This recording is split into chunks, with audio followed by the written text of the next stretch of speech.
thick layer of coal dust covers the furnace, coloring it pitch black.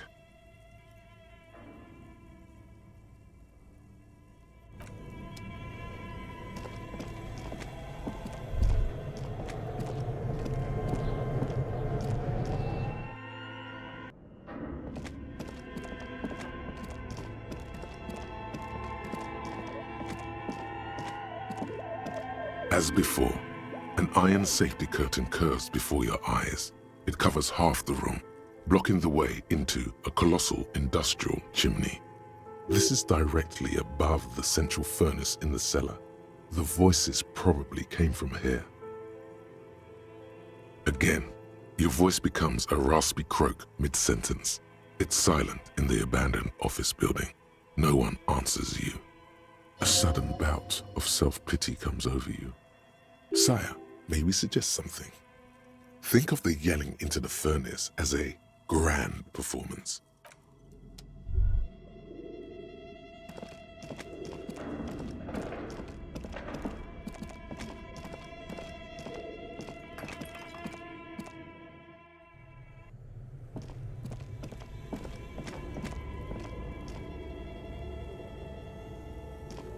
A thick layer of coal dust covers the furnace, coloring it.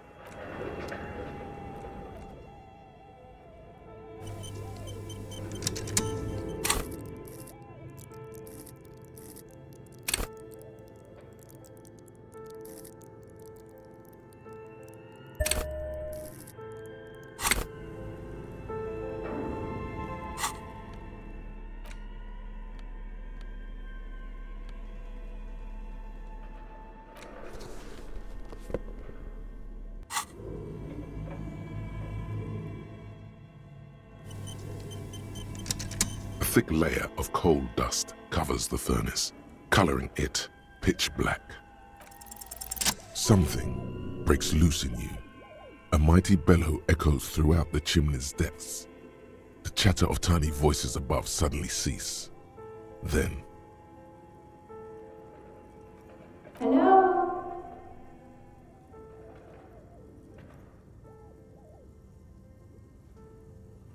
Hello? Did you say anything?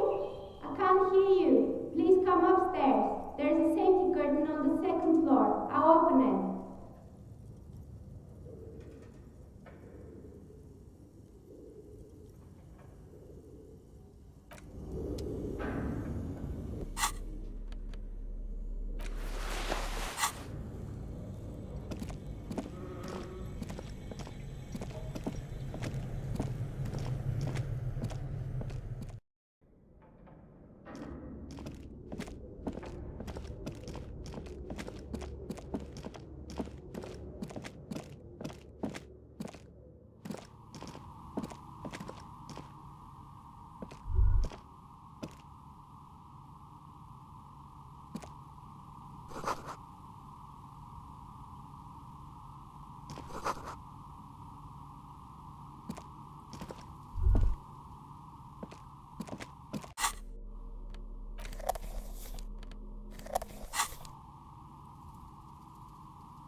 Hello, I'm Nia.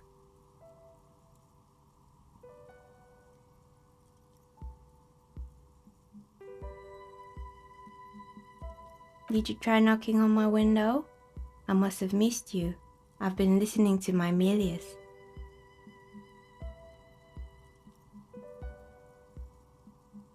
So what kind of dye are you looking for? she's got a direct view to the backyard. You should interrogate her about the lynching.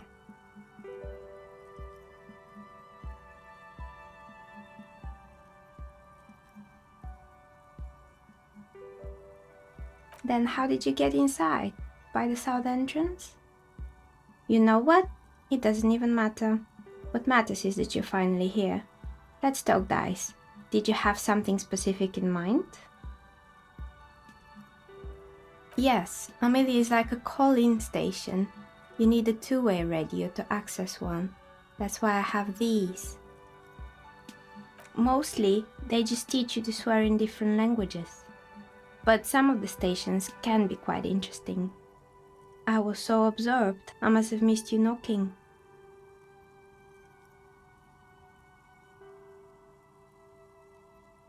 I'm a novelty dice maker.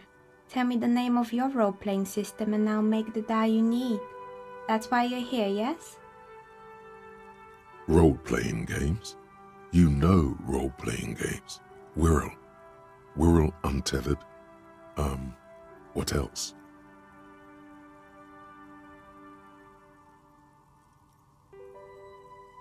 Very good.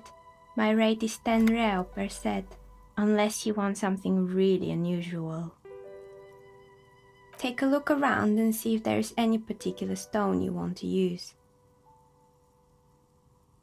It almost looks as if the stones and dice are a natural part of the room, growing out of the shelves like stalagmites. This person means you, or no one else, absolutely no harm. She will answer freely and honestly. No falsehoods are present. She's a novelty dice maker and doesn't have anything to hide. Ask what you need. How did I become one? It was a business decision. I was a regular jeweler at first, but that's an unfocused field with too much competition. Some of my friends were role players. They asked me to make some polyhedral dice out of cobalt. That was my first order. I grew it from there. Not especially. I like working with rare materials and a steady pay. And role players as customers? They're nice people. Some of those nice people have big bucks to spend on novelty items. She's thankful for the security they provide her. We're inside the chimney of an old central furnace. It's strange, I know. But when I arrived here, all the other rooms were taken, so I had to build myself a makeshift home. Besides, I don't really have to pay any rent here, so that's a plus. Does it mean she's unlawfully occupying a part of the house? Shameful.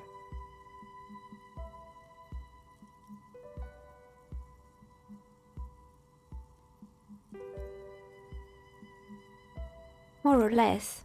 Are you interested in anyone specific? Oh, quite a lot of them spring to mind.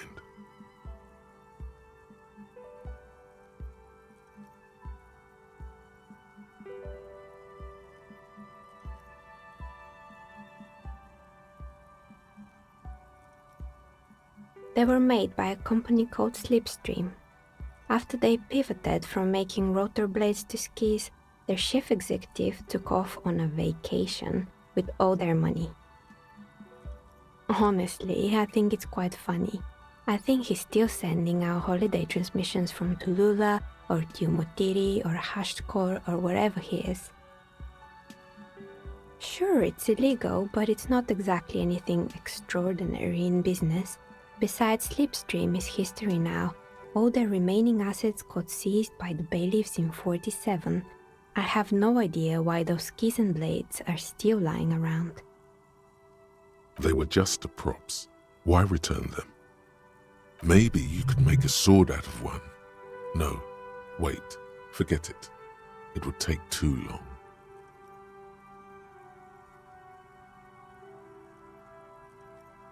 Oh boy, the fabled Revachol ICT. You're in for a treat here. The place was owned by two guys who had some rather innovative ideas about marketing. The bear was one of them. Now ask me about their other ideas. Indeed, what were the other ideas? There was really just one, and it involved picking out the prettiest girls in the neighborhood and paying them 20 cents per hour to man the booth. And by man the booth, I mean slump behind the counter with a face that could maim you if you ever dared to disturb their bored magazine browsing. Sounds like she really didn't like those girls. Sounds like she really doesn't know how to be a female ally. Fritta does the same thing.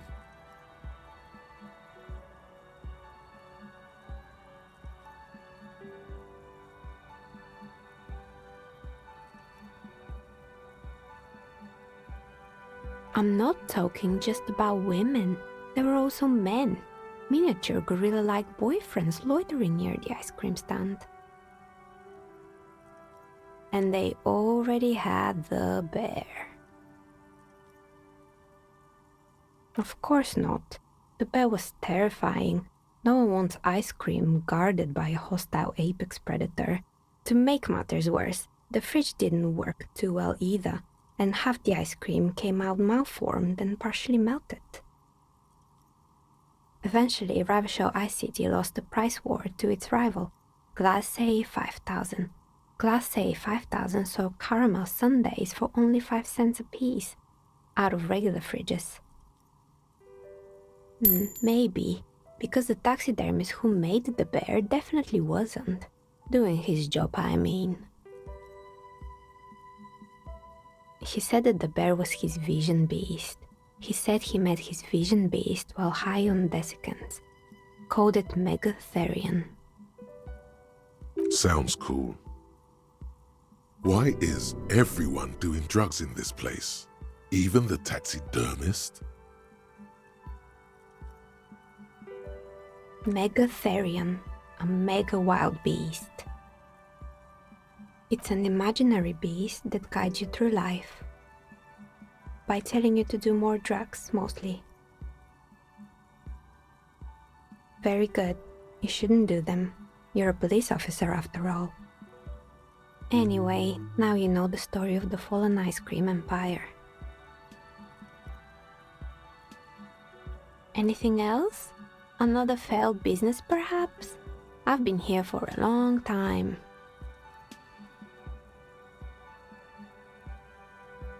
You mean Mr. Fabron, the taxidermist? No, he mostly just did drugs. Anything else? There used to be a fashion atelier here, but I have forgotten the head designer's name. They were doing well for a couple of years, until the insect rights activists came. The atelier produced a certain collection that used chitin among the materials. Apparently chitin is made in the Occident, where it's extracted from beetle wings. And you know how all kinds of political movements are big in the Occident. The activists shut down the biggest chitin supplier, which of course caused the price to skyrocket. And, naturally, all the most fashionable tastemakers refused to be seen in chitin from then on. The atelier went bankrupt before they could finish the collection.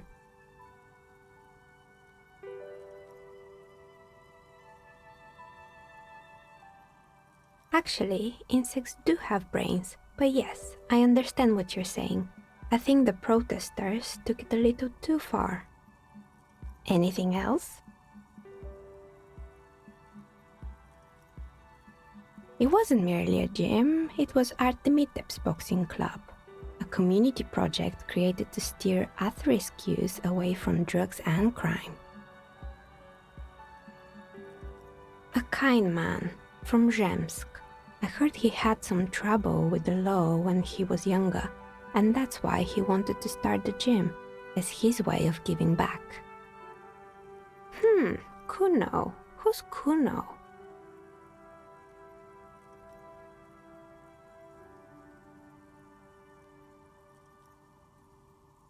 Oh yes, you mean the kid with the sailor's mouth. Yes, I've heard him yelling profanities in the backyard. I think it would take more than a gym to help that kid. It didn't. If anything, it made the youth situation in Martinez even worse. At some point, someone started a rumor that the punching bag downstairs was full of amphetamines. It's not really full of that. No one would store their drugs like that. Eventually, the coalition took away the funding and the club went bankrupt. This was a few years ago. It's gotten much more peaceful around the plaza ever since. Oh, this one's a mess. There used to be a company that promised to repair windows 24 hours a day. What could go wrong with this one, right? Turns out The business was actually set up as a front for an illicit group that was producing snuff milieu. Who would have guessed? What's the snuff milieu? And they never cleaned up the debris either. Now it's just littering the hallway and I have no idea how to get rid of it on my own. It's a Sub Rosa radio station that broadcasts real murders with real victims. Some people pay good money to get off on it. Nothing changes in her tone as she says that, as if it's just another piece of information to lay out for the world. I believe the ICP got them. They have a special division that deals exclusively with sub-roses. It's the Copperpedia reporting in. ICP stands for International Collaboration Police. In any case, I don't think it's your job to worry about what happens on milieux. I probably shouldn't have even mentioned it. Things like that are better forgotten. Yes, I think it was called Androgynous Orlando or something similar. They weren't a big hit around here. Turns out that working class men don't like genderless haircuts. They're scared of that word. A bit of experimenting every now and then isn't bad.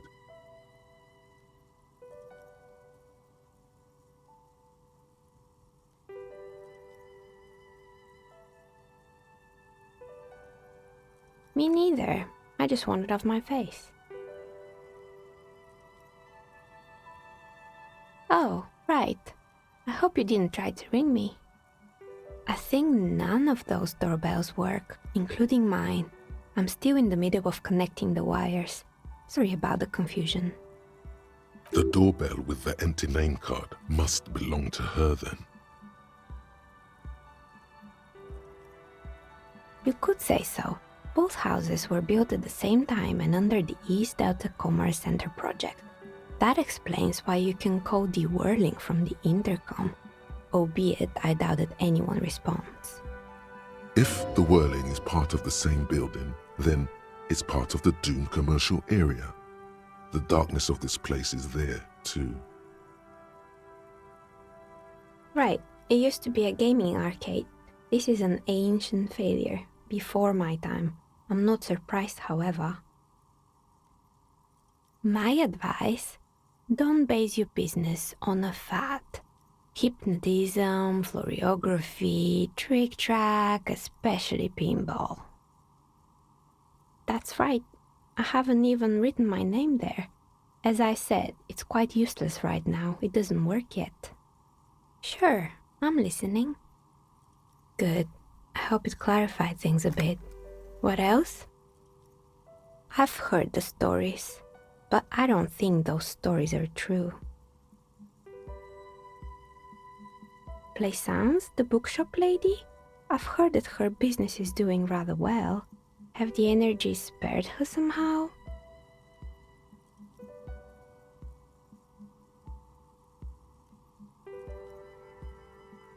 Oh, right. But it's not just the bookstore that's still up and running. What about the whirling in racks? Some people say it's part of the building complex.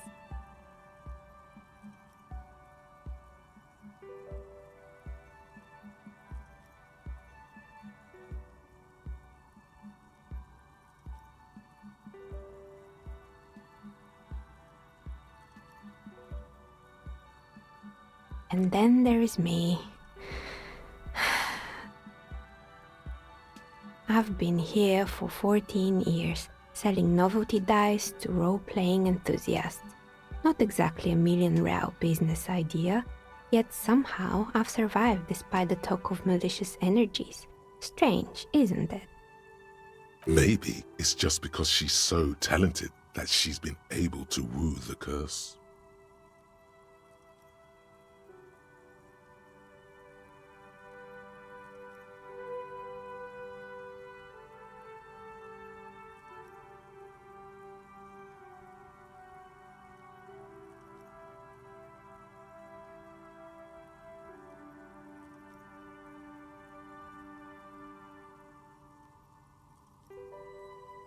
I was just about to ask, what do you think? Do you think the curse is real?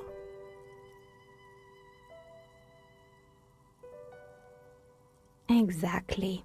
Truth is always so disappointingly mundane and boring. But I'm glad we got this sorted out. Anything else I can help you with today? That's all she has to say on the subject. She's been thorough and truthful as far as we can see. Blaisance is not going to like what you have to tell her.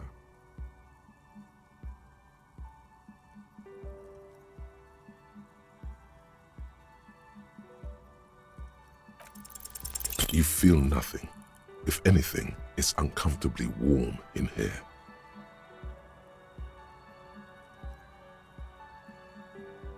She has begun to idly clean one of her carving tools with a dirty kerchief, the tool's sharp edge shining in the light of her desk lamp.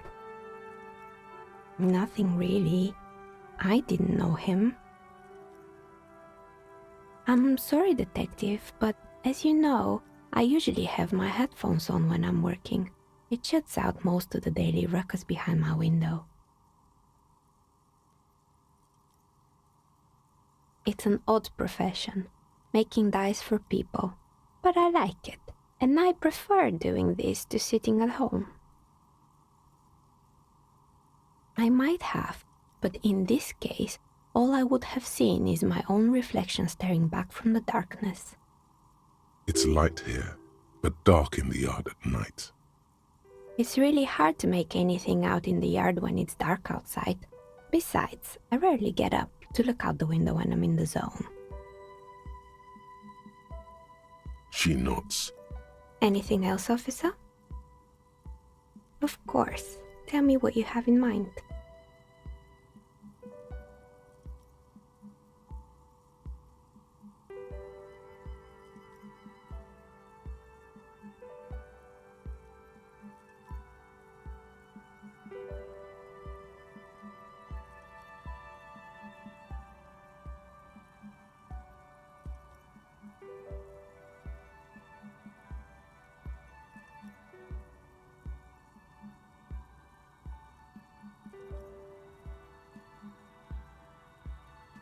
A normal die? I'm a novelty dice maker. I don't make normal dice. Polyhedral dice. Dice that have more than 4 sides. Octahedrons, trapezohedrons, dodecahedrons. But also barrel dice and teetotum bows. Come on now, be a little creative.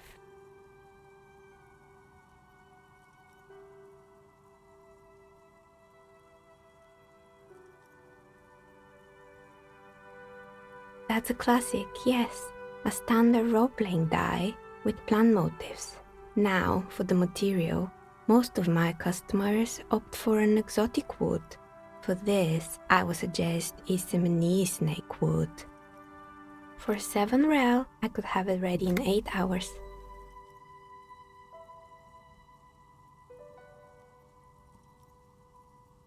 It's an icositetrahedron, a 24-sided die that can produce results for 2-sided, 3-sided, 4-sided, 6-sided, and 12-sided die with a single roll. Technically, you can also use it for many other sizes, but you may need to reroll results. Maybe you have some other ideas for dice? I think I have just the right one for you. Police colors. Not the most original, I know, but sometimes the obvious choice is obvious because it's best. Here, catch. They're a gift from me. A beautiful woman tossing you a gift. Whatever you do, don't overthink it.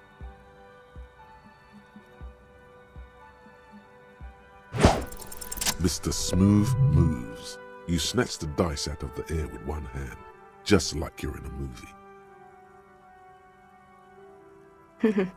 What are the odds? The red one is made of bloodstone with a lapis lazuli inlay, and the blue one is the inverse. Think of them as your lucky charm, officer. She smiled at you. She smiled. You truly are Mr. Smooth Moves. You definitely need luck in Martinez. Was there anything else?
Oh, it's you again.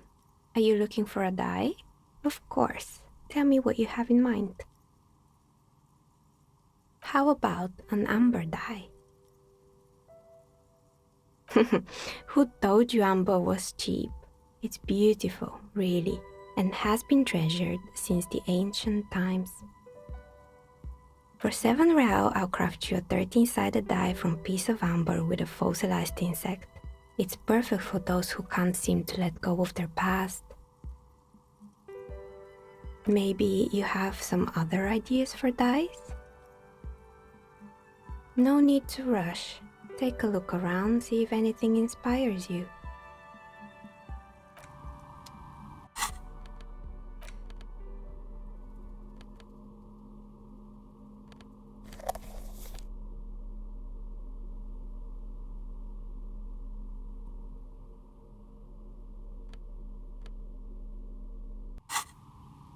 Oh, it's you again.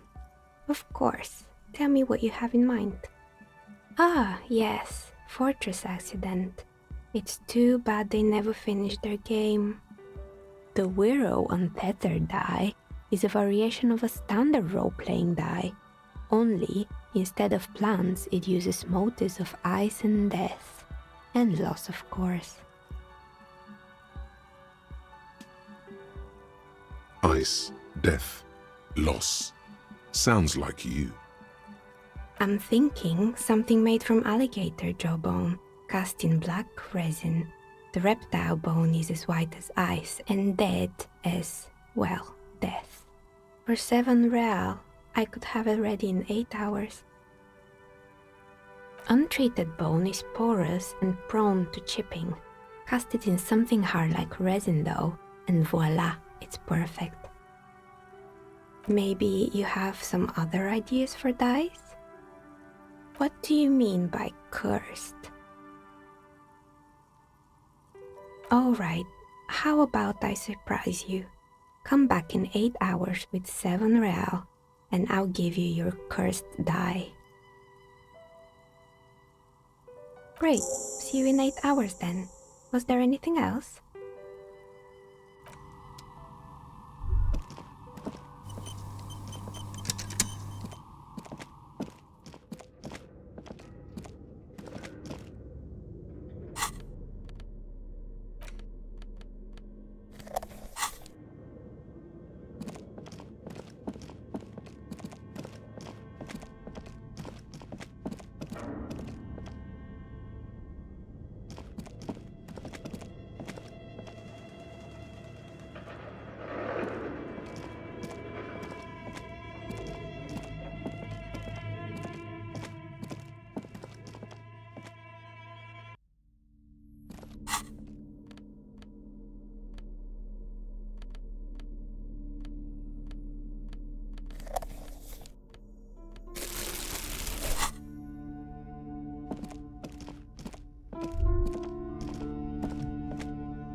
What have you found?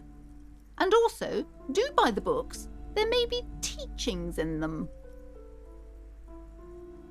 A novelty dice maker? Well, spit it out. Why does she need the dice? For some kind of sorcery? Sometimes they use the ankle bones of sheep.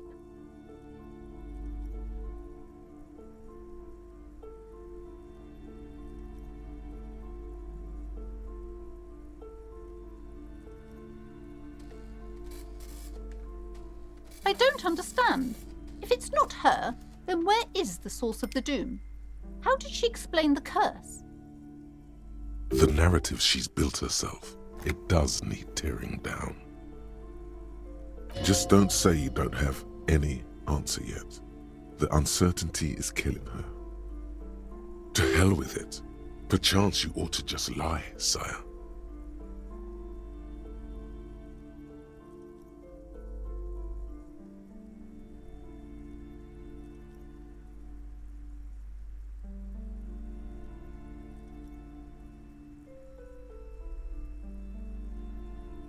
Oh, how horrid! I knew something wasn't right about that place. Tell me, did you find a way to break the curse?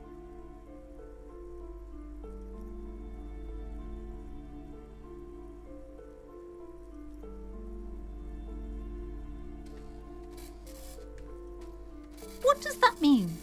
Are you certain? Oh, but who am I to question your methods? All that matters is that the energies are retreating.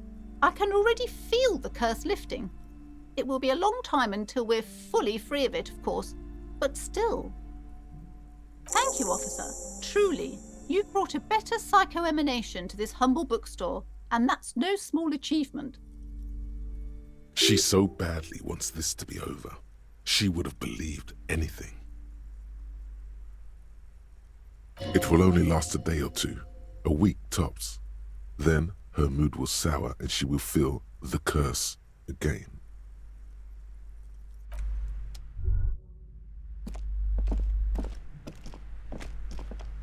A small mountain of colorful board game boxes. There are numerous types of games for all, an endless variety of source books, lore books, and codices litter the. There's also a large hardbound tome with intricate cover art, The Hunters of Catawak, Boreal Creature Compendium, and a Pick Your Path adventure game book titled Tales of Wirral, Cavern of Velkrag. Books in a board game section? Who wants to read books? There's a box that says Wirral, 3rd edition Mega Setting Supplements Module. The side panel notes, a fantastique adventure board game, new maps and miniatures. A sticker on it displays 25 real. That price is steep, but then it's the 3rd edition Mega Setting Supplement, so it makes sense.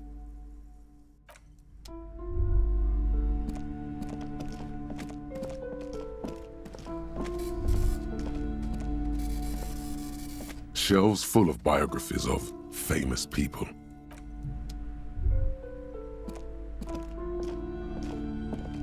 Shelves filled to the brim with crime novels featuring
Tequila Sunset. Whoop-de-doo. So now I'm a fucking storyteller. Right, why not? Better than a beach bum. It depends, really. Are you willing to help me out? You might get scammed here. No, the reality of the situation requires a rather modest contribution. A little motivational package. Booze! Did you already forget our party? The thing I relayed to you earlier.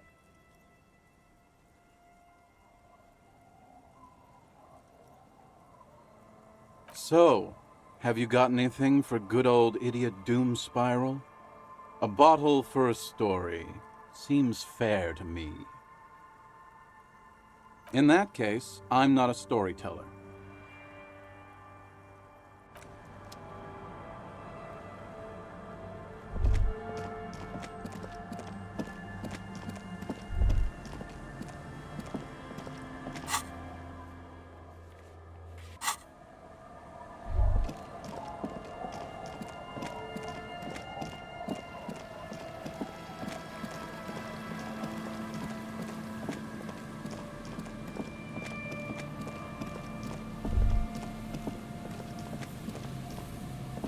You pick up the handset.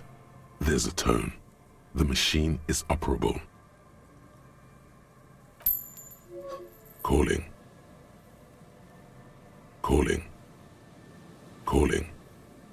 Still calling. Still calling. Stop calling me, man. I'll get you your money, alright? I just need till tonight. Let me work.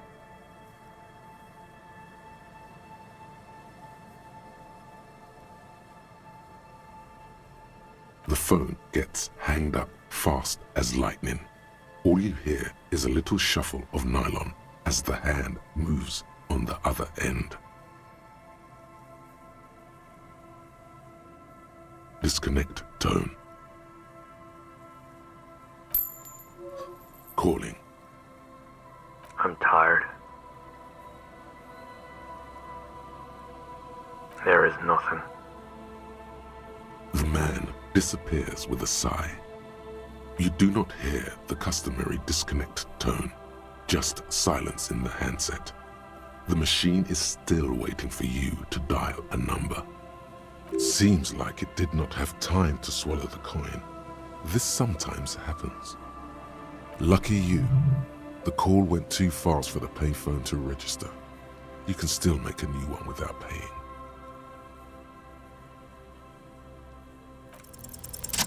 You close your eyes and put your index finger on the rotary dial, then pull down on the number, then move one up, and repeat the motion twice. Strange. This is not how you started before. You dialed 001. This is not the area code of Revachol. It is another destination on another Isola. 005 is Revachol, ZOC.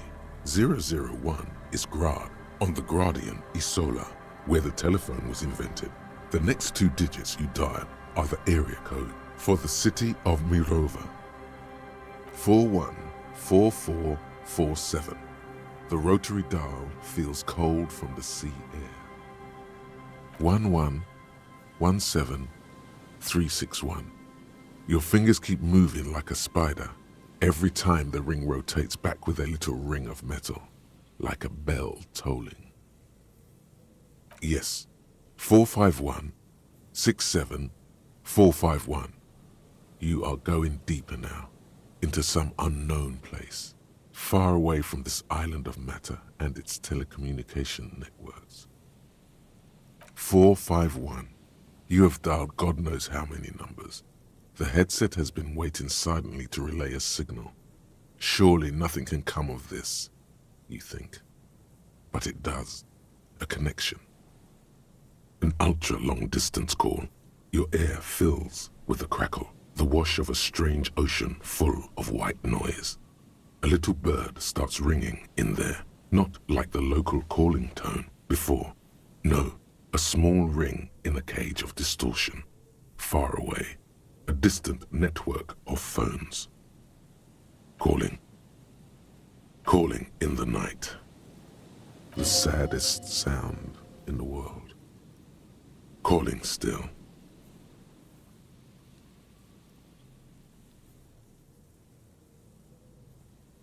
Calling. Calling. Calling. Calling. still. Then the ocean breaks.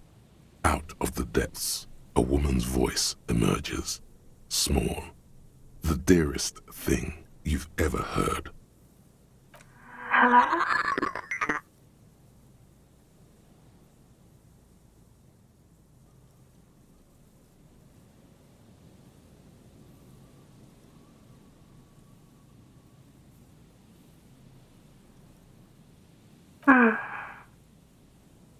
Who is this?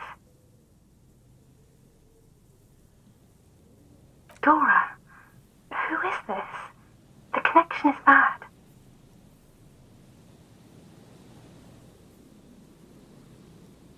No. It's you, isn't it? It's you. You're not a high net worth individual, Harry. You're drunk.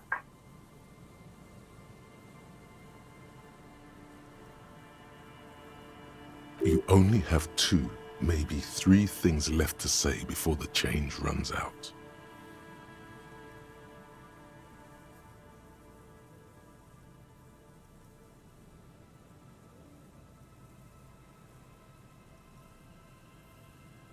Oh, God.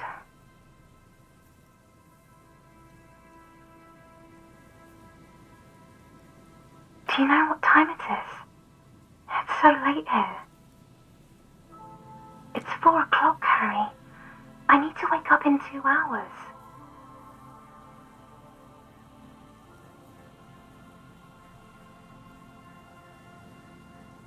She does not answer anymore.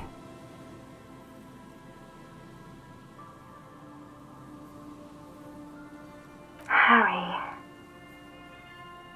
Disconnect tone. The machine ran out of money.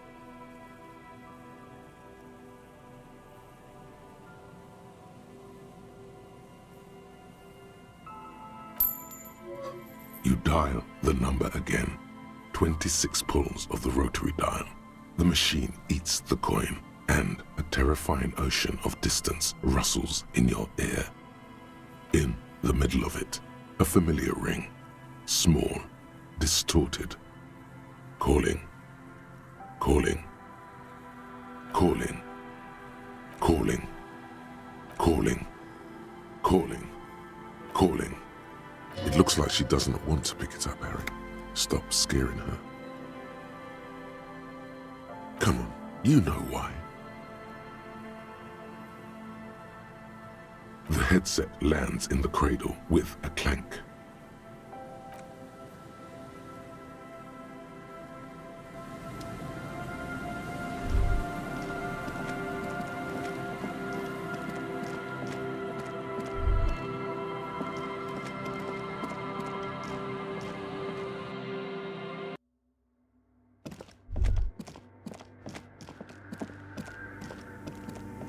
Yes, what is it?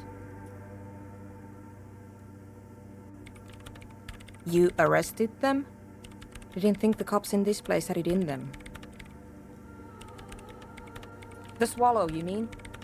What about it? Great.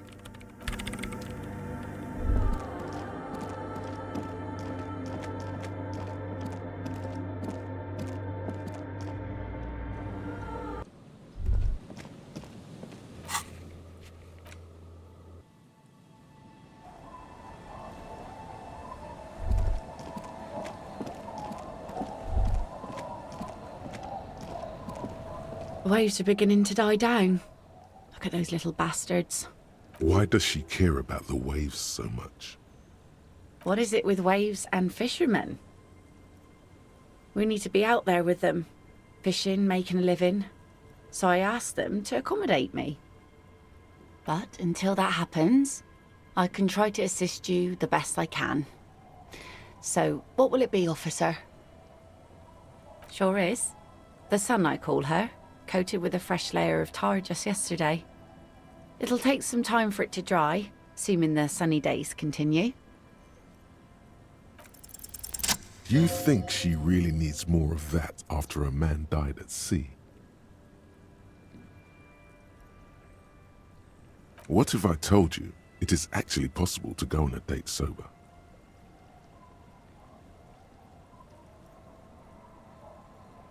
Before recorded history, men and women were able to do simple, very primitive things together sober.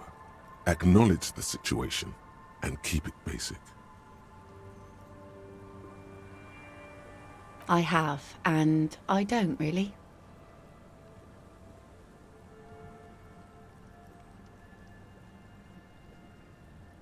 Just a walk? I don't know, officer. I would not have taken you for an innocent perambulator.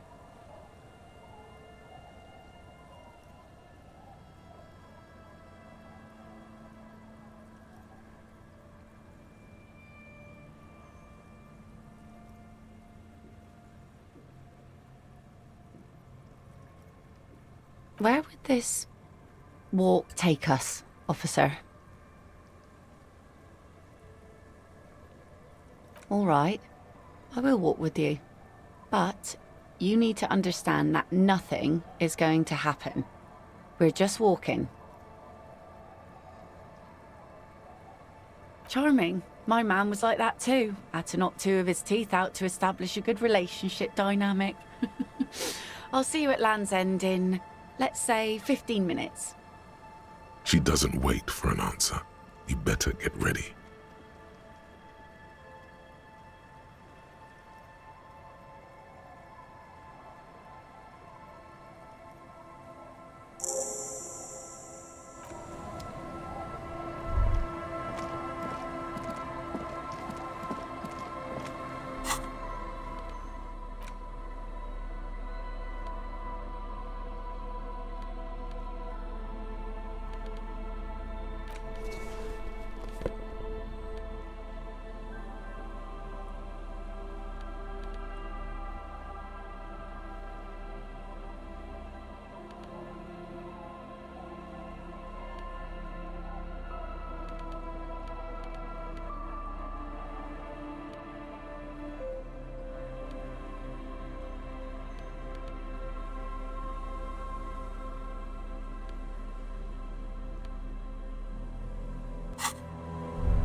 The woman gazes steadily at the waves.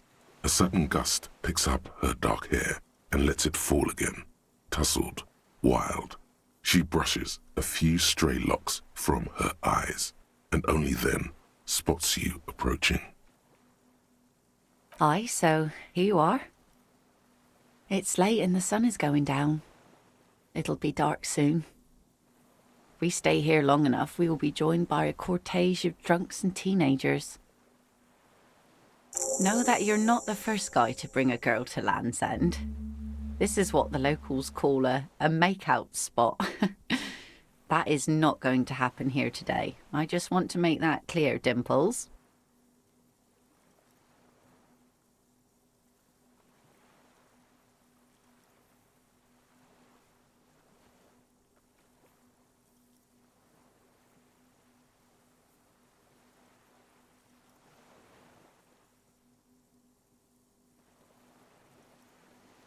Her thoughts are still elsewhere, with distances across the water, and with the water itself.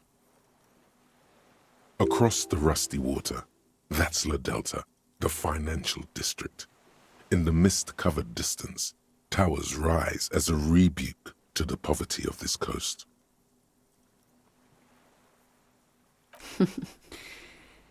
Drinking men aren't known for keeping their appointments. Aye, so an officer should be. All that running around must need a lot of structuring. As she turns to face the sun, reflected in the waves and the skyscrapers rising across the bay, you cannot help following her steady gaze. You should say something, anything, maybe the tequila sunset thing. The remains of the dying sun are reflected in the waves and the skyscrapers rising across the bay. Your mind clears for a moment as your senses take it all in. Not just the glass skyscrapers, fragile looking in the shimmering air. River Esperance flowing into the bay. Isn't it strange for this all-powerful thing, the sun, to be so generous towards us? You know, the best time to go out fishing is usually towards sunset, when the water is warmer.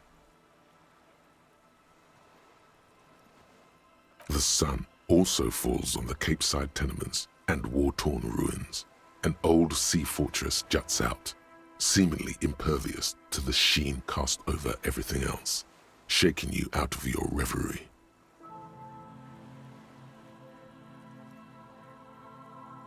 The sun isn't always that great. Think of people living in desert climates with sparse vegetation and little drinking water.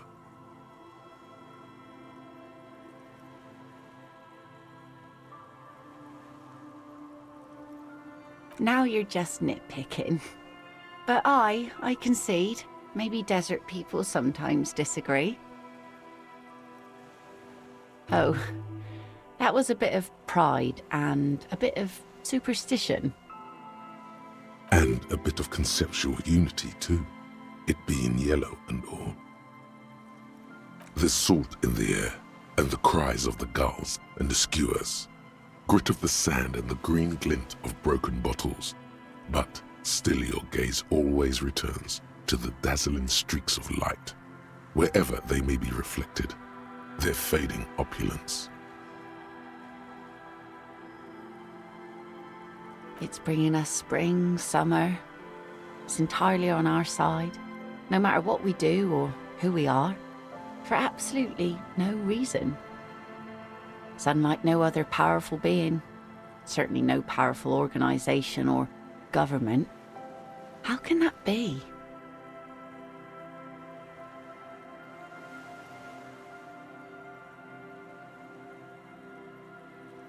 No.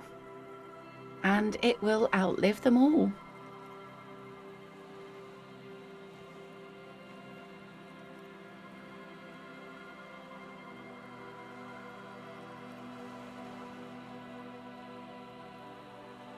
Thank you. I'm half Ubi. My mother was from Ubi Sunt. Not a lot of sun there, I hear, though I've never been. The wind ruffles her hair as she looks at the setting sun. I always do. I like it. It's like being on another planet, a water planet, with water worries and water joys. The wind ruffles her hair as she looks at the setting sun. These aren't real fishhooks, silly. They're earrings shaped to look like fishhooks. A drunk called Rosemary brought them to me. I kept them. The wind ruffles her hair as she looks at the setting sun. But say what? Something interesting? Impossible.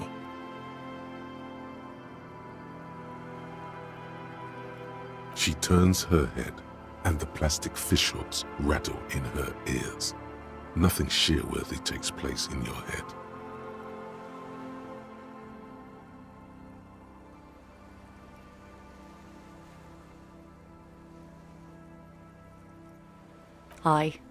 Brains generally aren't very good, are they? I prefer backs, arms, shoulders, lungs too. You know, the wind's gonna pick up soon, and I have to go, but have this. The sun's good, but it doesn't stick things. I've no use for it anymore.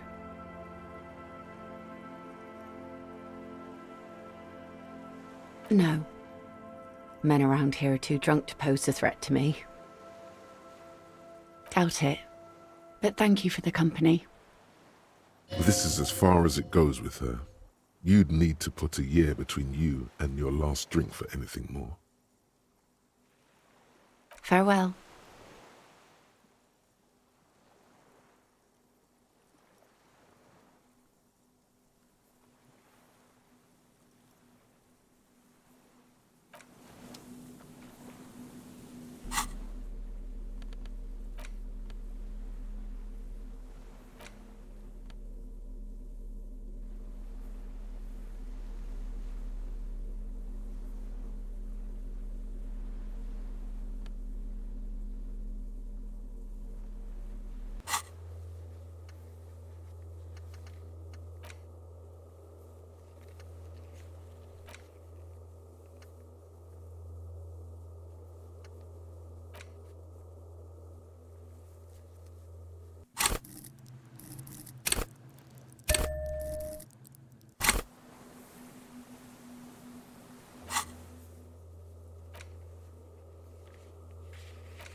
Hello again, officers. Have you come to admire my mural? Sure, she's all draped up in ironic detachment, but everyone's gotta eat. Blah, blah. I'm not for sale, Piggo. Told you these artist types repel wealth. Turn it around.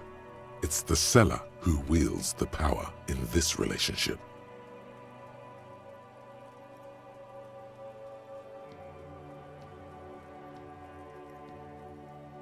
Uh-oh, you're manipulating me. I do like a chance to rip off some stupid Piggos. And I need a pack of cigarettes.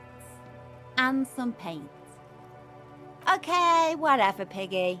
Time to leech off each other like the parasites we are. Let me see what I've got. Here. Happy? Interesting. You can immediately see multiple ways to interpret this piece. What is the experience that the artist is trying to create? What bodies and spaces are they seeking to explore? Remember, this is a buyer's market. You're the one who's in charge of pricing.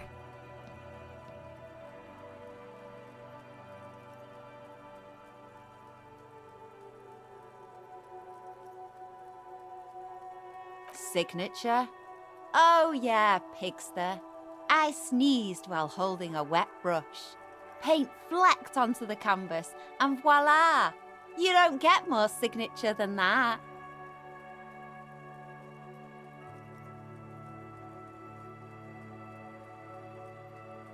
That's what I said, Piglet. She juts out her hand, letting you examine the piece. 3 red splotches have been shot at a diagonal across the surface. Tinier spots of various colors fan out from the same point of origin. Well, Piggo, what do you make of it? There's tension in these strokes of genius, a desire to step into a dialogue with the viewer, to provoke them, a meditation on Sein und Nicht-Sein. The angle of the paint drops reveals that they were fired at the canvas with the force of a hand cannon.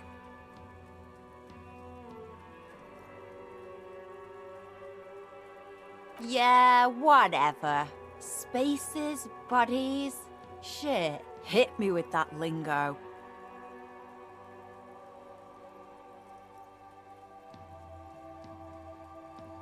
$67,000 and your head on a silver tray. Remember, this isn't about the art or the artist. This needless purchase implies your excessive wealth. Art comes across as more tasteful than simply hanging cash on the wall. She may antagonize you, but she's still a struggling artist with no prospects. She needs as much money as you can give.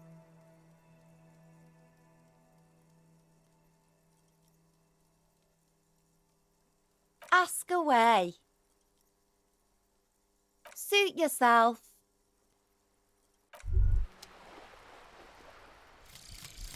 Date of birth generator. You were born in the year 07, in the last year of the commune of Revachol, right before it fell, in the old military hospital on the ground floor, where people usually came to die during a snowstorm. The revolution had about 1 year left to go, and the fires were still burning bright. There were explosions in the blizzard.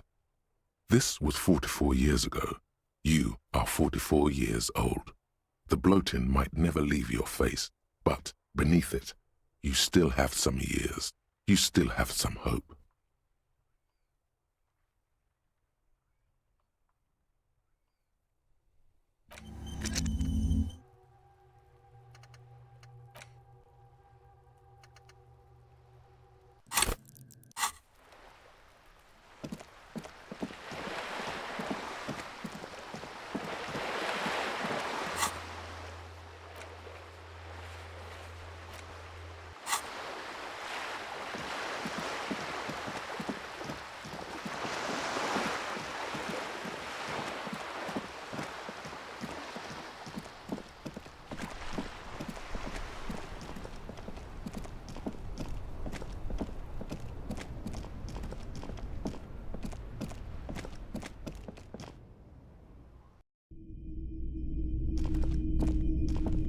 Hello, hello.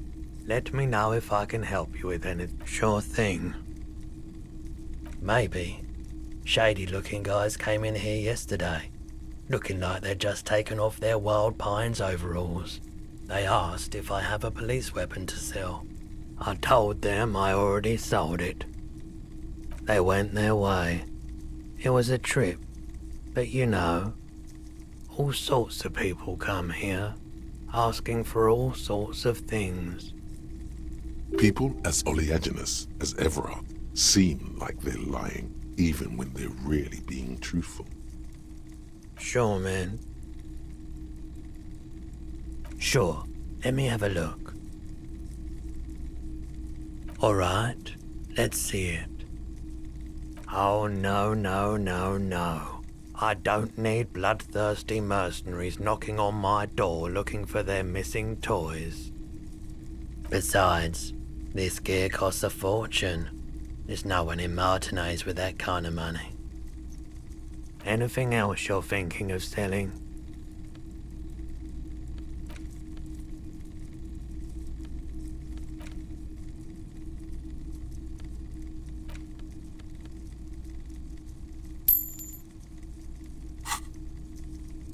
Another time, perhaps.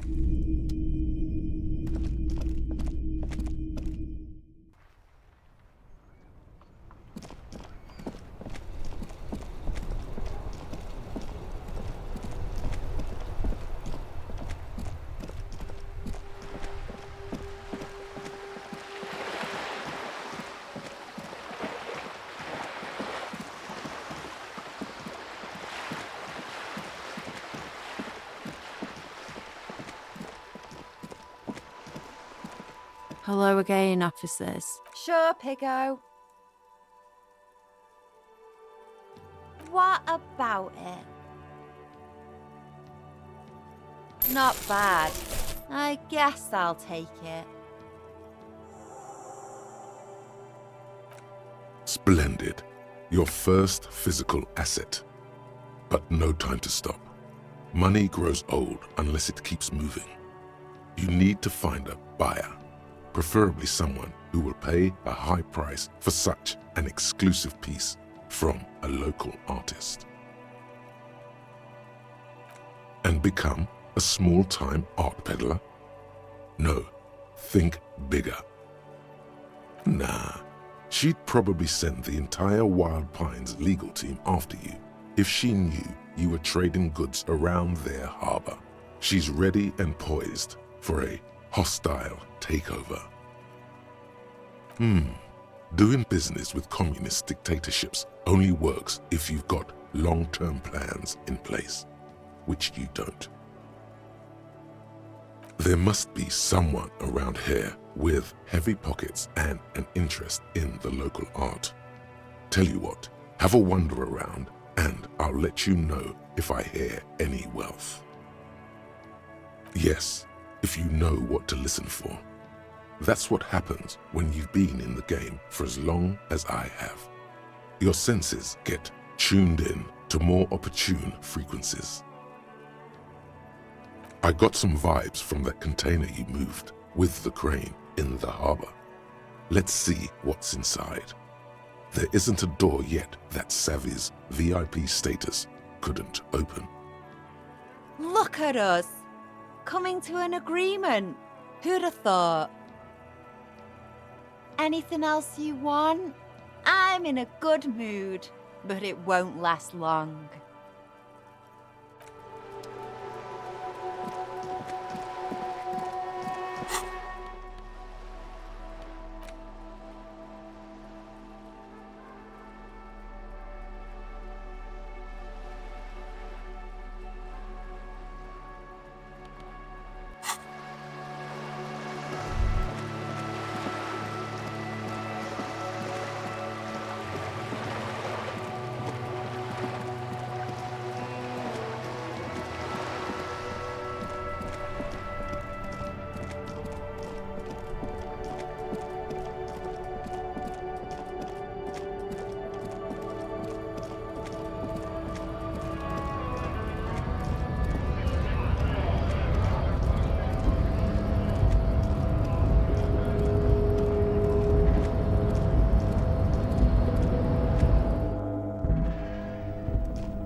There, in that container you moved, there's something rich in there.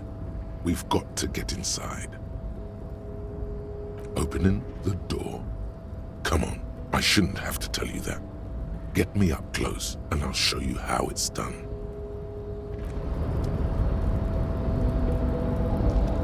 You're back before the cargo container. Its drawer has not lessened since you were last here. If anything, it seems to have grown slightly.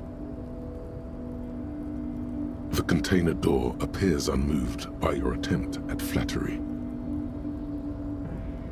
A tough nut to crack for sure, but the strongest containers often have the softest hearts.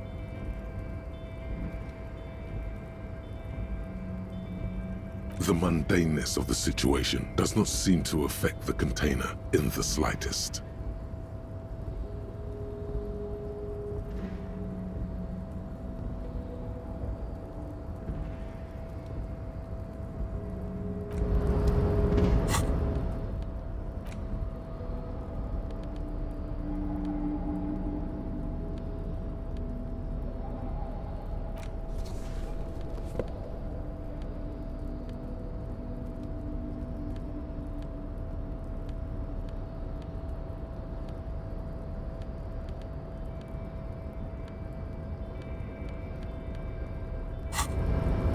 You're back before the cargo container.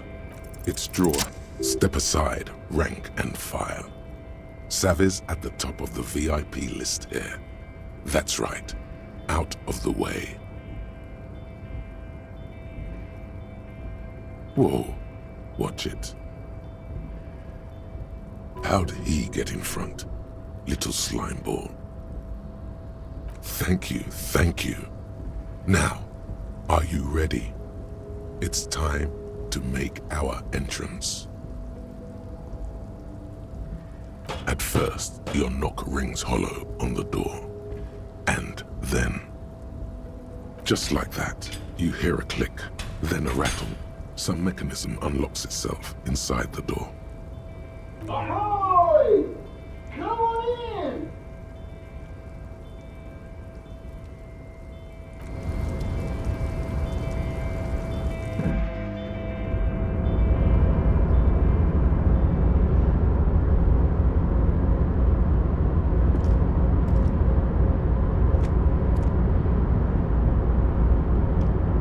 The man stands at the far end of the shipping container. It's hard to say anything more about him.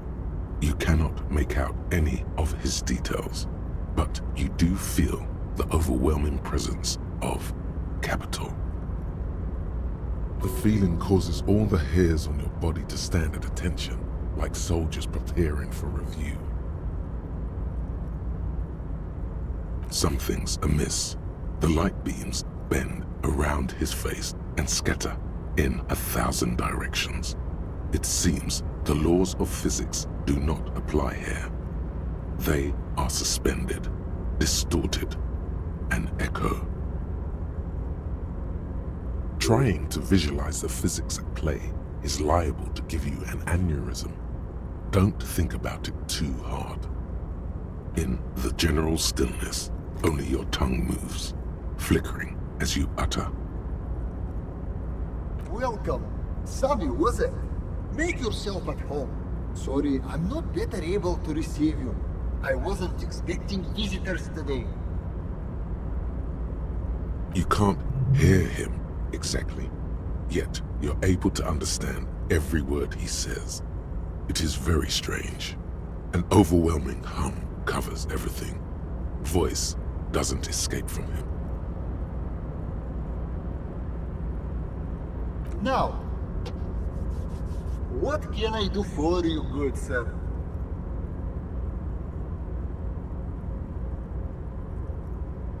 Who am I? Oh, I haven't been asked that question for such a long time. I don't meet a lot of people outside my circle these days. Anyhow, my name is Rustam Theodore, investor, license holder, an extremely high net worth individual. And your name is Savi, right? We've hit the big time. This is the man who's going to make you rich. Always rely on your friendly neighborhood swindler. You'd better explain that you aren't Savi, by the way. Can't have you nicking this identity after working hard to gain such a prodigious rep.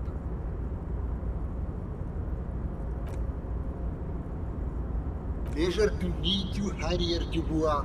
I must admit, the name suits you very well. Traveling.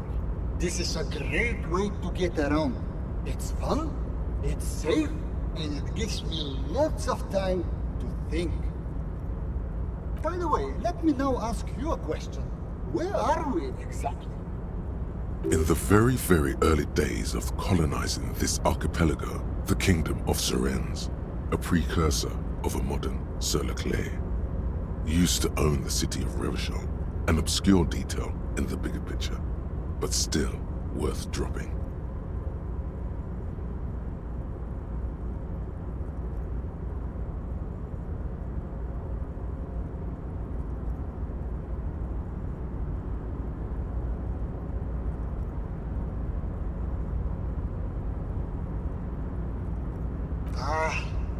Hello, history buff. I myself am currently reading up on Franco-Nigerian era trains. Very interesting stuff. It's a shame I can't get out and explore myself. One of the downsides of being an extremely high net worth individual is that mobs of low net worth individuals are constantly banding together to ask for money.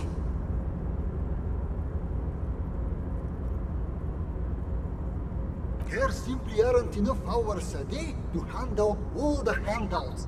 It's like feeding seagulls. There are always more, and they never seem to do anything interesting with it, except more seagulls. Spending money is a matter of desire. I'm sure you agree. I don't have the desire for spending it like that. Smart, you know? It also provides a means to hide from all the targeted advertising we extremely high net worth individuals are constantly subjected to. Luxury yachts, high fidelity portable radio systems, bail-proof outerwear, and so on. It just gets a bit middle class after a while. A bit bourgeois.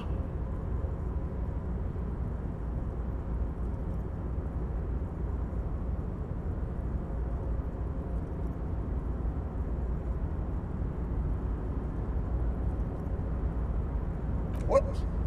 No, I didn't say that at all. Being rich is great. Just don't tell anyone I told you that. To be perfectly blunt, I inherited my fortune from my grandmother, who herself was an extremely high net worth individual back in Grad. All I did was take her fortune and invest it prudently. Believe it or not, it takes more than a bit of skill not to blow a vast fortune on sailing boats, bad choices, and unsupervised state policy. I gotta tell you, at first, being rich is a lot of work. You've got to work hard because everything's so darn expensive. You know, prices increase exponentially at this income level. But then, once you've reached my position, it's nearly impossible for me not to make money. My assets are so diversified that I'm bound to come out ahead no matter what. Some of my lower net worth friends say to me, but doesn't that take all the fun out of it? And I tell them, not really.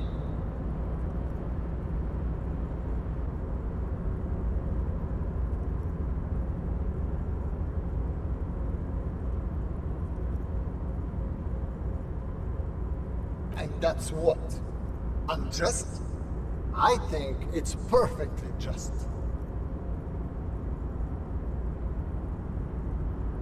Listen, Mr. Dubois, I used to be an idealist just like you, but the truth is that we have no objective system by which to measure someone's value other than the market. We should just embrace them rather than resist it. The hand that allocates resources among men is invisible and cruel, but it is steady, measured, indeed, it is just.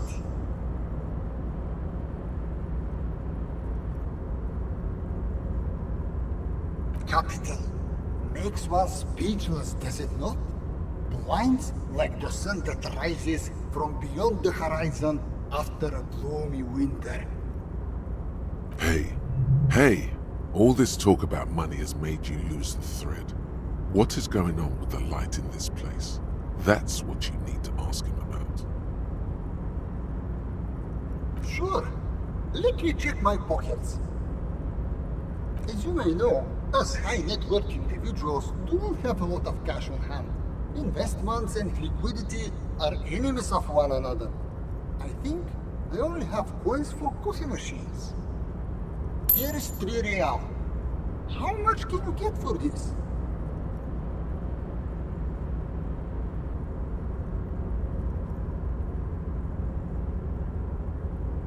You're welcome. You know, maybe you can make that money grow. Come up with an investment plan. How's that sound? These ultra-liberal types love losing huge sums of money on ludicrous proposals. Ergo, you should come up with a plan that's totally dead in the water.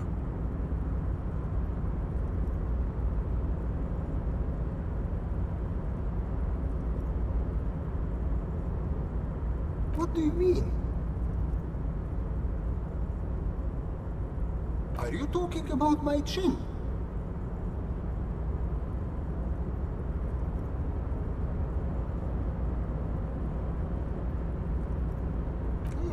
I've never heard anybody say anything about my chin. Yet, I know that people often tell each other half-truths, things they think the other party would wish to hear. Being rich does not make one impervious to the human condition. Maybe I do have a strange chin, and you're the first person to call me out on this. Not that you should, but you did. For this, I'm grateful. There it is. I knew it as soon as you did the Milton 33-8 note. A fellow entrepreneur. The art market, you say? Possibly. As I said, I don't carry much money on my person, but do go on. What are you thinking? Yes, the special note that helps us ultras identify each other. I almost forgot it myself. It's a secret handshake of the ultra-rich, distributed through private access yacht clubs and inter-isolary balls for the heirs and heiresses of the old money. Where you picked it up is a mystery. But I'm getting sidetracked. Tell me about your business proposal. I'm all ears.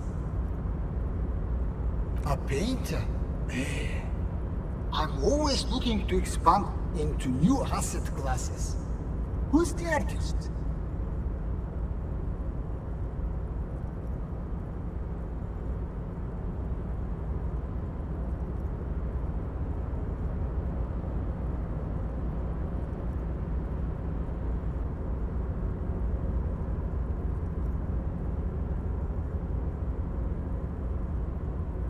Aha!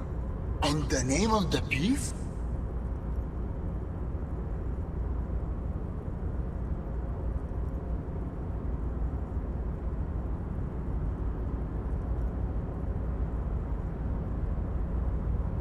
There's no sign of a reaction for a good 3 seconds. Then... Keith? Just Keith. What were you thinking? Keith? You're not starting a boy band here.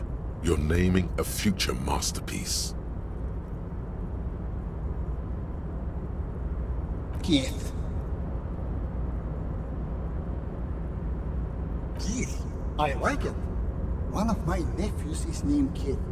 We haven't spoken in years, since I declined to pay for his most recent trip to rehab. But perhaps this will help patch things up between us. Before I invest, I need to know more about the work. How do I know this asset is going to appreciate with time? This is the only question that matters. Fail to come up with an interesting hook, and he's out. The comfortably wealthy want their views challenged when making a purchase. Don't hold back.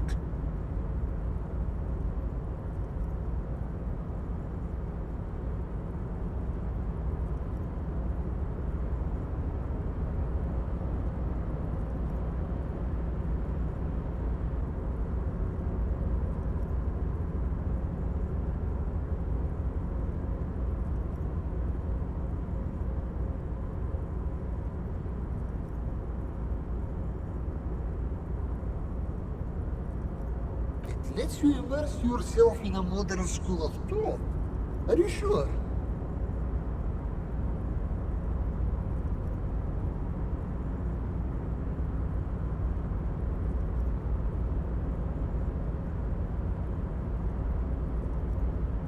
I appreciate you saving us from wasting time.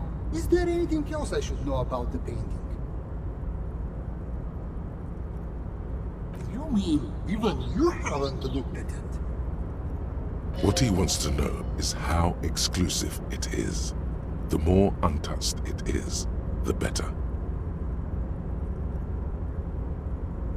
I see. So by artificially constraining supply, you're also stimulating demand. I have to say, it's a brilliant strategy. Wow, he worked it out all by himself. Such a clever boy. But is he gonna pay up? Well, I think that settles it. You found a buyer, my friend. A pleasure transacting with you. However, there are a few complications. I don't have the cash on me right now to pay for art of this caliber. What I can instead offer are shares in Mauer Koslai Mercury Group. Shares. That's even better. You can do a lot with them if you play your cards right. They're the very unit of capital. You can buy them, sell them, even sit on them if you think it wise. Trust me when I say this. Becoming a shareholder means you are part of the big leagues. I bought these shares many years ago for a steal. As predicted, Mauer Koslai Mercury's operating profit has increased year on year, and there is no signs of it slowing down. People always need Mercury. Which means you could net yourself a considerable profit if you need some immediate liquidity. But if you don't mind waiting, I expect the value of these shares to double within the next 5 years. Seems like a clever investment. Definitely worth thinking about if you care about your future. It's a Gotwaldian Ilmaran company that specializes in extracting mercury. It's seen massive growth lately due to the discovery of Riotvark mercury. Have you heard about it? At the moment, it's trading at more than 1.5 times the price of gold. That's because it's an essential component in the next generation of radio computers. RAM's using it in their next model. I can't wait for mine to turn up. My predictions say its improved speed and azimuthal range should increase my trade efficiency by whopping 46%. You really should order one if you don't want to be left behind. He's right.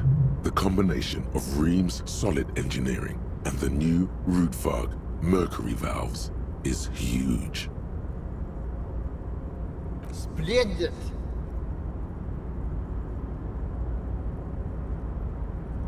This is a stock certificate. Well, a photocopy of one. Nevertheless, it's solid proof that you own shares in Mauer Koslai Mercury Group. The light around the individual in front of you changes somehow as you take the scroll. You can't figure out what's different. You just know that it is. That concludes our part of the transaction. Once you've turned over the asset, my people will get the legal ball rolling. Another deal complete. Welcome to the big leagues! If you haven't already, I'd advise you to consider hiring a personal brand strategist. What don't they do? They practically do everything, from spotting good investments and analyzing design trends to booking a lunchtime table at the prestigious Landrosier. Unfortunately not. I only know the ones who work with multi-millionaires and beyond. But take a look around, and I'm sure you'll find one. Personal brand strategists are attracted to money like sharks to blood. You'll find having net worth opens many new doors for you. Here's an avant-garde proposal. What about Idiot Doom Spiral? He used to hustle and hang out with the sales hawks and trend pushers of the marketing world. Let's ask him if he knows any personal brand strategists. Oh, and we should see what this net worth can do. Might score a discount, or better yet, get you some free goods. That's the kind of thing that really makes you feel like a hotshot. Ask the local merchants about it if you get the chance. So, what's next on the agenda? Thanks for stopping by. If you ever have an idea you want to pitch me, I'm all ears.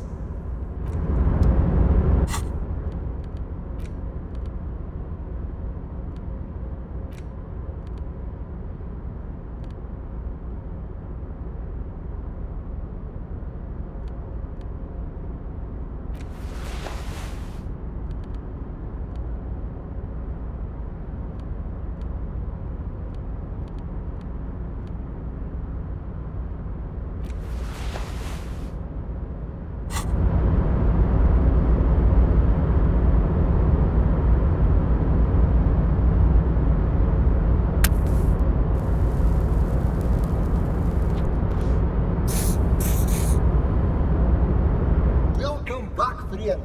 What can I do for you? What's worse than throwing money at something that's already failed? The volunteer police force. And why would I do that?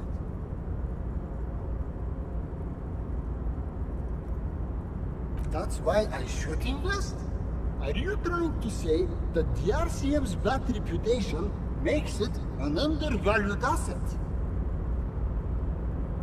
Still, the idea of a privatized police force is extremely forward thinking. You could even say it's ultra liberal. Tell me, if you could invest in the RCM, where would you direct your resources? The latest technological wonders. Take care of the people who protect the people.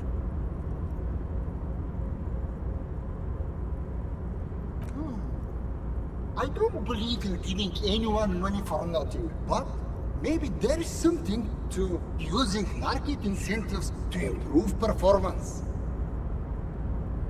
You need to think bigger.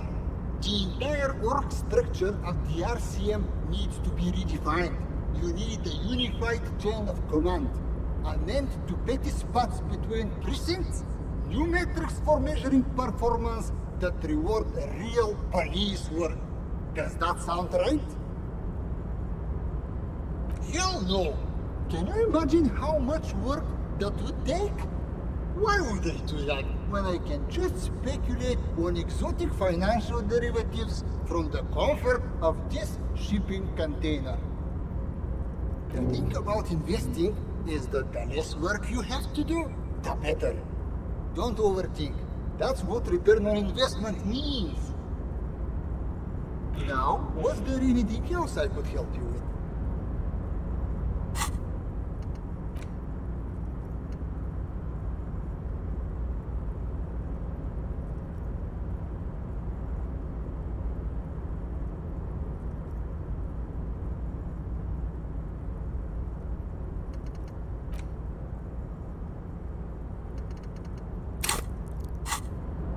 It was a real pleasure. Sadly though, my current lifestyle prevents me from remaining more than a brief time in any one place.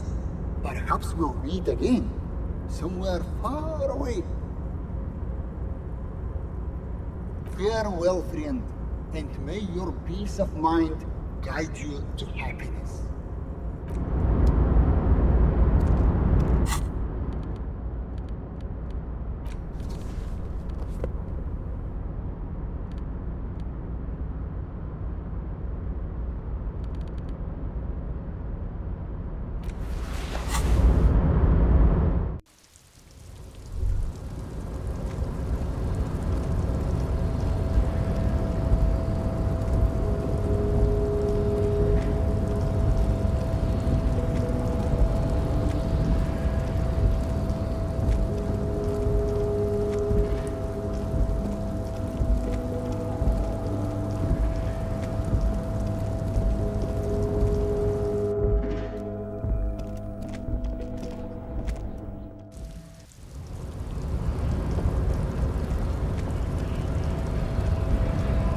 Hola, Wandering Man.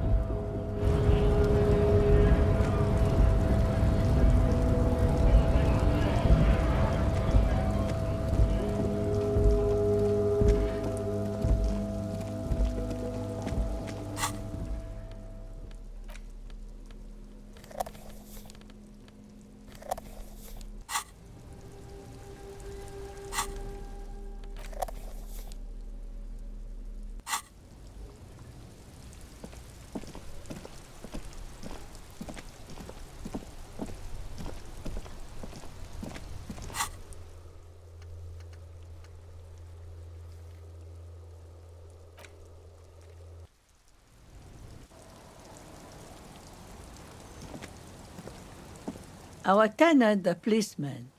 Well, hand it over then, and I'll see what I can do. Must say, I'm proud of this one. It's pretty nice underneath all that filth. I hope you'll have an easier life in your hands.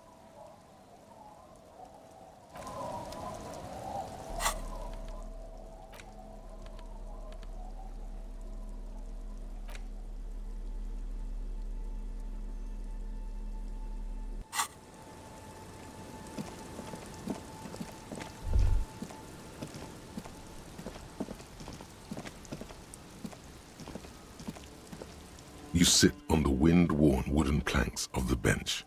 Your feet ache.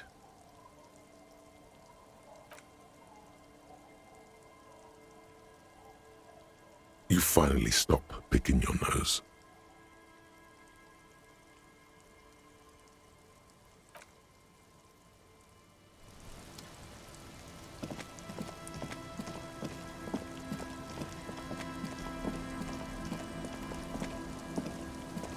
It's getting late, and it's raining.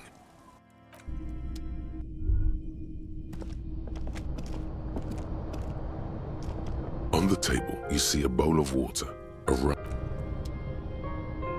The bed is comforting, if a bit run down. Still, you've earned a rest.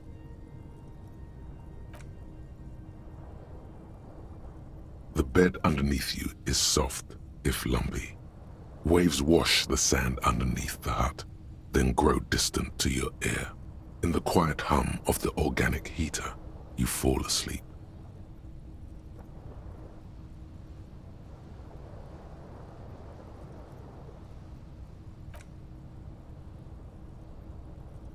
Like a deftly cast fishing net, sleep pulls you out of the world and into its dark shore. The rough mesh chafes, tightening around you, it digs into your brain.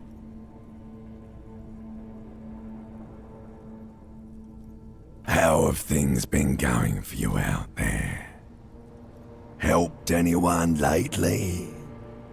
Saved anyone lately? Murdered anyone lately?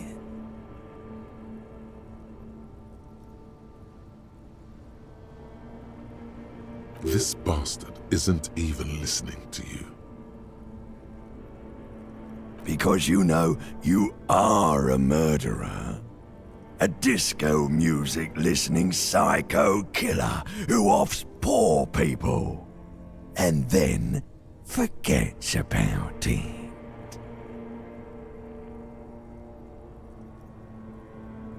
Hear that? He doesn't even flinch. Iceman doesn't care about killing people. That's nothing to him. Blackwater, under the bridge.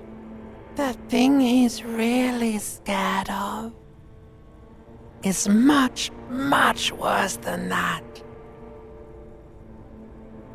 We're trying to help you.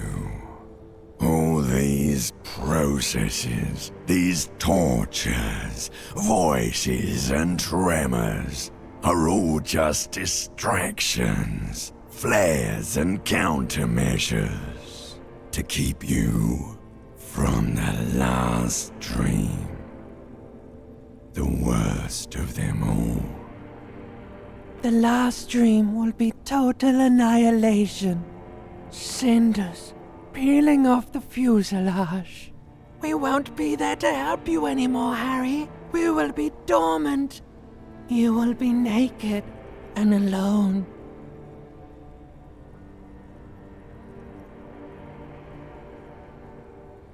Oh, but you will. You're already going there. Slipping. How long can we keep you from the precipice? One more dream? 2 max, baby. Then it's... in hell. An ancient sadness, brother. 10,000 years later, in front of the video rental, there is a warm breath on your face again. Everything is okay again. Everything is so okay. Your eyelids flutter open for a moment. When you close them again, you sense the light of the room around you. You're back. In 2 seconds, the alarm will ring. The last thought in your head before waking is, maybe you shouldn't have seen that stained glass window in the church.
Hello, hello. Let me know if I can help you with anything. This is... I certainly wouldn't pass up the opportunity to acquire something that can make princes out of peons. Owning shares, that's where the proper trade is. Far beyond the pittance I deal with in here. Nothing's wrong with it. The shop suits me fine, it's just... we all need a bit of luck in our lives, you know. A lottery win. No can do. I need to make money. This is a business first and foremost, not a charity. No offense, but I don't think it would do me much good. Nothing to do with you. It's just my customers tend to be, well, they wouldn't know who you are. I'd be glad to trade for your shares. Let's stick to that. In theory, yes. You probably have enough to afford it all. However, I don't plan on selling up and joining the mastodons of La Delta just yet. What I can do is trade that modified streetlight over there for some of your shares. It's the most expensive item in here. The finest in interior lighting. Expensive isn't everything. And we know that light isn't even a recognizable brand. You can't exactly strut down the street and turn heads with it like you can a new Perseus Black number either. Sure it does. Not saying you should definitely not get it, but let's think about what to do with it first. Any ideas? Turn it into an art installation. Invite viewers to question what it means to bring an outside light inside. We have so many barriers to break down and concepts to explore. For a price, of course. There's much to be learned in this kind of rewiring job. You could steal its secrets and make a whole line of modified street tech to sell to the public. It's up to you. If you think it's got ROI potential, then go ahead. Just bear in mind that these shares are developing into a fortune without you having to do anything. Nothing else in here carries that much value, I'm afraid. Plus, I need to make sure I still earn some actual cash for food and such. Have another look at it. Really take in that quality craftsmanship. Any other questions in the meantime?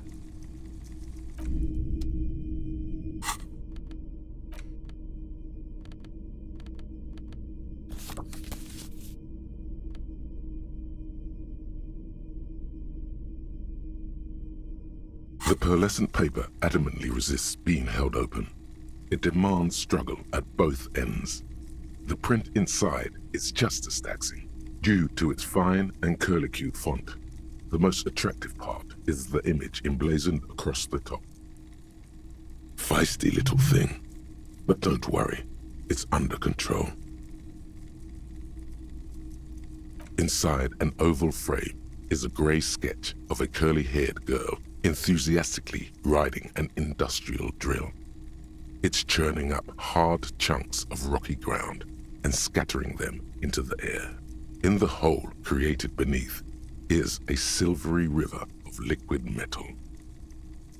Each letter is shaped like a laugh line being pulled in a million different directions.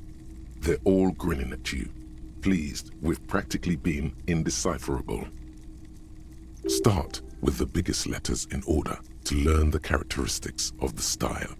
Then work your way down.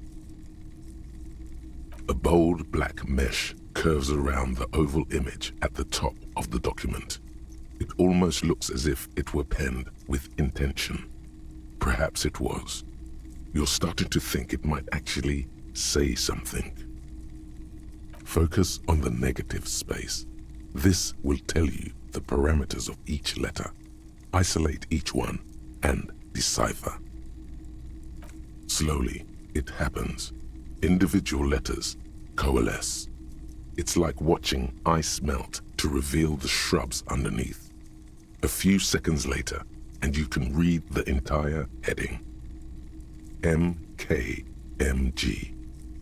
This is a start. Can you read the rest? Oh, brother. You have tumbled into a chop-house of words.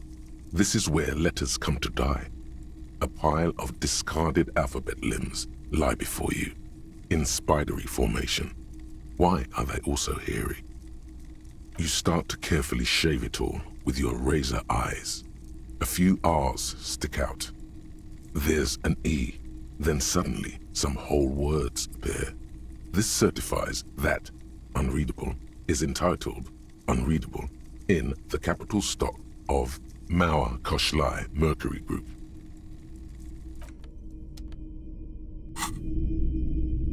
A typical Martinez streetlight sits among assorted floor and table lamps.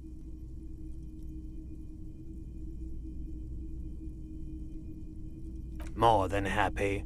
I value the street light at 700 real. You decide how many of your shares that gets me. As little as possible. We only sell shares if we're getting something of more value for them. Shares are premium goods. Think big business. A 20th of your shares is a sensible offer. Very divisible as far as numbers go. Something lifted in him when he saw those shares.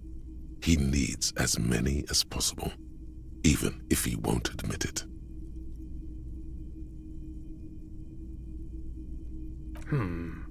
That's a reasonable offer. The pose, the power. Yes, Drag this part out and reel in your audience, darling. See if they will crack under the suspense. All right, you have a deal. The street light is all yours. Pleasure doing business with you.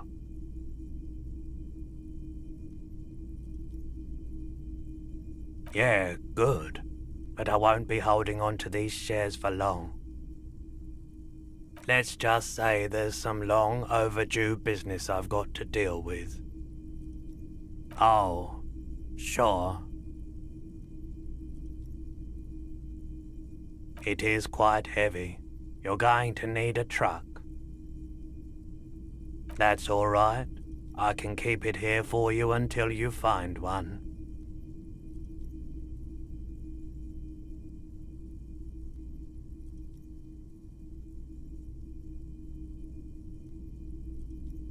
But why?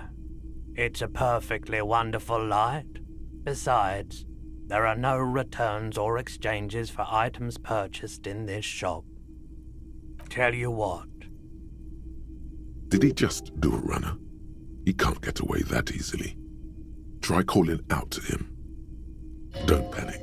I'm sure he's just doing his shoelaces up. Something like that. Here we go. It's a sign that declares you the owner of the streetlight. Stick it on and people will know that it's yours. Great idea. One of your physical assets on display for the public. Maybe this was a good idea after all. We could sell tickets for people to come see it. Turn this into a little money churner. But let's come back to that idea later. There's easier money to be made elsewhere. Just get that sign stuck on there for now. There you go. Beautiful job.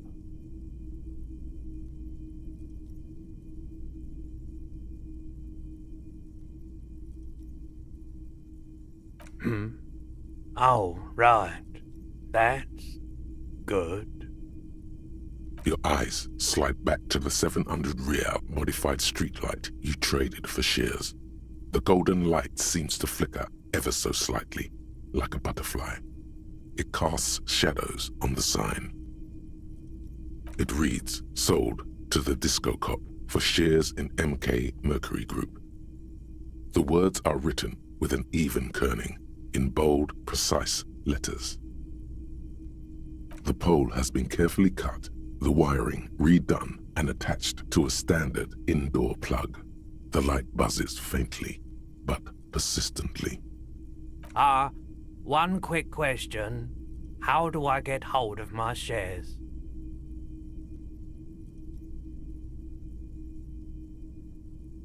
All right. Perfect. Thank you.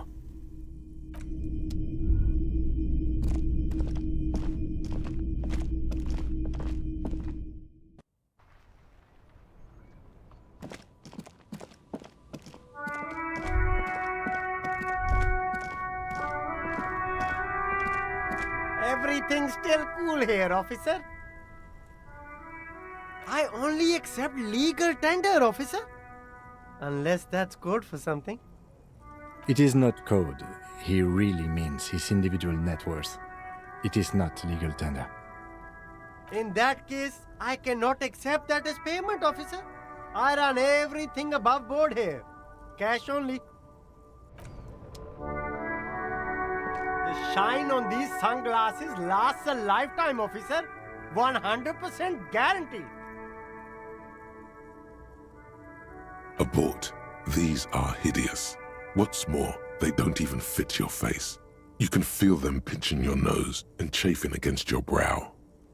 Damn, officer! You look like a mega secret spy. Very secret. They're practically made for you. I'll let you have them for 2 real and 50 cents. No, you are definitely not buying those. Are you sure? But they look so good on you. You should think this through, officer.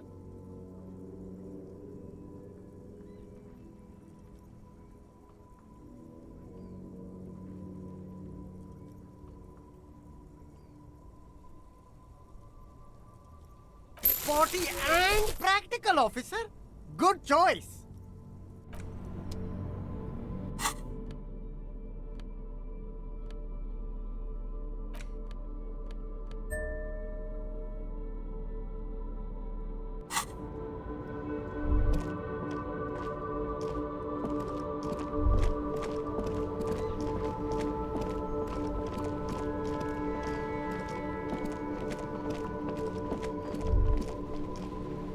Now it's turning into a kind of a snow limbo, man.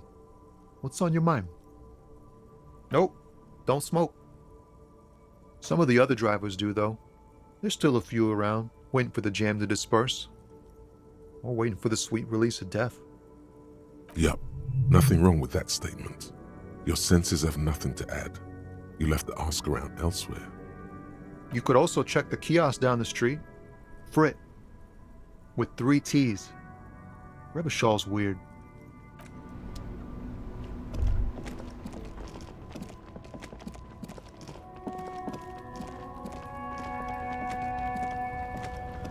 Looking for something?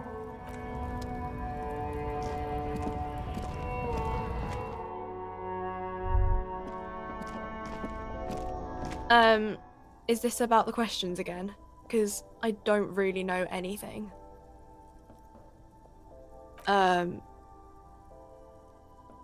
That's teen speak for no. No discounts. Excuse us. My partner here of course knows that net worth is not legal tender. Yeah, I don't know. A warehouse? I don't know. Maybe. I don't really care what Frit does. She looks up from under her brow. Fine. Frit doesn't have a warehouse. Just a little back room here. Okay?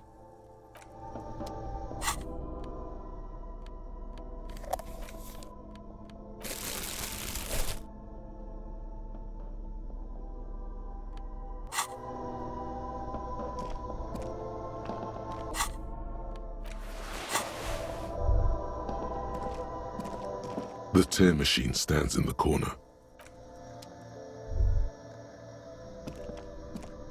A small cabinet on the wall is filled with various medicine bottles, nasal sprays, and... Okay, here.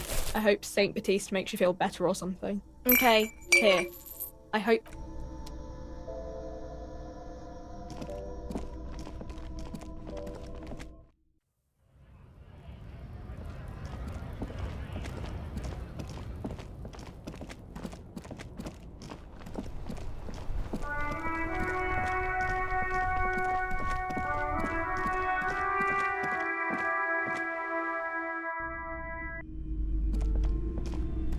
Hello again, esteemed officer, and welcome.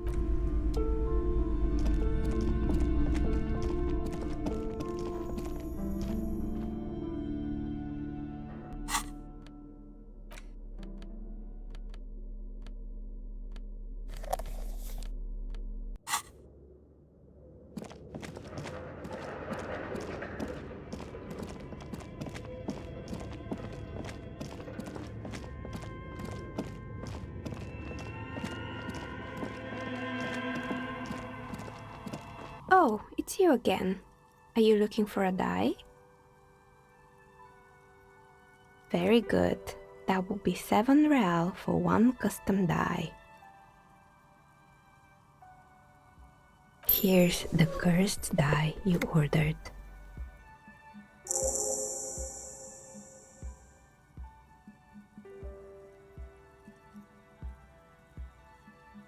The phrases read, God is indifferent, take all, lose all, 50-50, nothing happens, and pale. It's a die. Try rolling it. You throw the ball on the floor, and it ends with one of the phrases facing upwards. God is indifferent. Good. Now roll again, detective. It lands on exactly the same result. God is indifferent. It declares again. It's a sphere pretending to be a 6-sided die. Each row will end with one of the phrases facing up. The die originates in Ilmara, where it was used for cleromancy. Except I've weighted the die. When you try rolling it, you realize that each time it gets you exactly the same result. God is indifferent. This is our curse. It's even worse than she says. God is dead. We live in a forsaken age.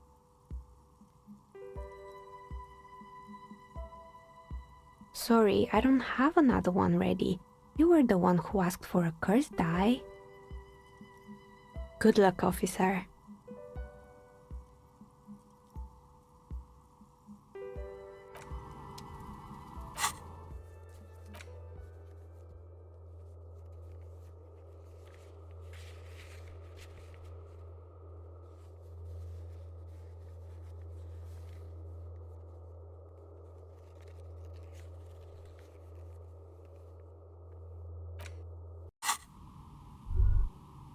Oh, it's you again.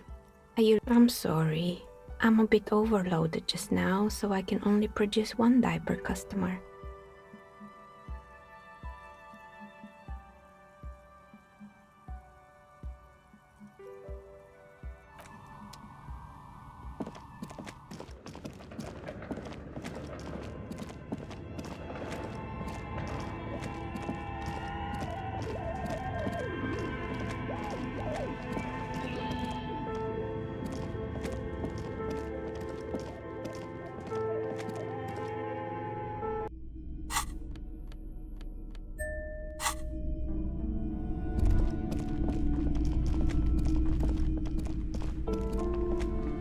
Hello again, esteemed officer.